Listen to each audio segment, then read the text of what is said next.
ഇതുപോലെ ക്ലാസ്സിൽ ഇരുന്നാൽ എന്താവും സംഭവിക്കുക?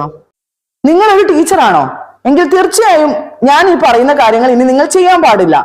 അത് ഏതൊക്കെയാണെന്ന് നമുക്ക് നോക്കാം. ഇതിൽ ഒന്നാമത്തേത് അണ്ടർ എസ്റ്റിമേറ്റിംഗ് യുവർ സ്റ്റുഡൻസ്.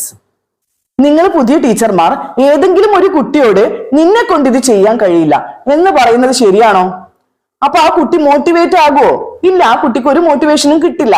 നിങ്ങൾക്ക് നിങ്ങളുടെ സ്റ്റുഡന്റിൽ വിശ്വാസം ഇല്ലെങ്കിൽ ആ കുട്ടിക്ക് ഒരിക്കലും ഒരു പ്രോഗ്രസ്സും ഉണ്ടാവില്ല. അപ്പൊ നിങ്ങൾ ഒരിക്കലും ഇത് ചെയ്യരുത്. ഇനി രണ്ടാമത്തേത് നോട്ട് മേക്കിംഗ് ഐ കോണ്ടാക്ട്. ചില ടീച്ചർമാരുണ്ടല്ലോ കുട്ടികളുടെ മുഖത്ത് നോക്കുകയില്ല. നിങ്ങൾ പുതിയ ടീച്ചർമാർ ഒരിക്കലും അങ്ങനെ ചെയ്യരുത്. പിന്നെ നിങ്ങൾ എന്താണ് ചെയ്യേണ്ടത്? നിങ്ങൾ ടീച്ചർമാർ ക്ലാസ്സിൽ എത്തിയാല് എല്ലാ കുട്ടികളുടെയും മുഖത്തേക്ക് ഒന്ന് നോക്കണം. കൂടിപ്പോയാൽ ഒരു 10-40 കുട്ടികൾ ഉണ്ടാവും ഒരു ക്ലാസ്സിൽ.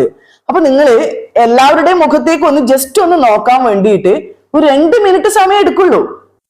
അപ്പൊ നിങ്ങൾ പുതിയ ടീച്ചർമാർ എന്തായാലും ക്ലാസ്സിൽ എത്തിയാൽ ഉടൻ തന്നെ എല്ലാ കുട്ടികളുമായിട്ട് ഒരു ചെറിയ രീതിയിൽ ഒരു ഐ കോണ്ടാക്ട് നടത്തണം.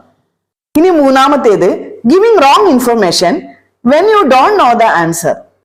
അതായത് കുട്ടികൾ എന്തെങ്കിലും ക്വസ്റ്റ്യൻസ് ചോദിച്ചാൽ എന്തൊരു സ്റ്റുപ്പിഡ് ക്വസ്റ്റ്യൻ ആണ് എന്ന് പറഞ്ഞ് അവഗണിക്കുക.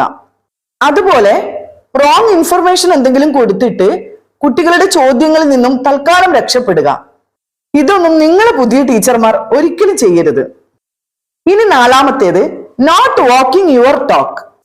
അതായത് നിങ്ങൾ കുട്ടികളോട് പറഞ്ഞു നഖം കടിക്കരുത് എന്ന്, എന്നിട്ട് നിങ്ങൾ ഇതുപോലെ ക്ലാസ്സിൽ ഇരുന്നാൽ എന്താവും സംഭവിക്കുക? ഇത് ശരിയാണോ? അല്ല. അപ്പൊ നിങ്ങൾ എന്താണോ പറയുന്നത് അതുപോലെ തന്നെ നിങ്ങൾ പ്രവർത്തിക്കുക. So always walk your talk. അപ്പോ ഇന്നത്തെ വീഡിയോ ഇത്രയേ ഉള്ളൂ.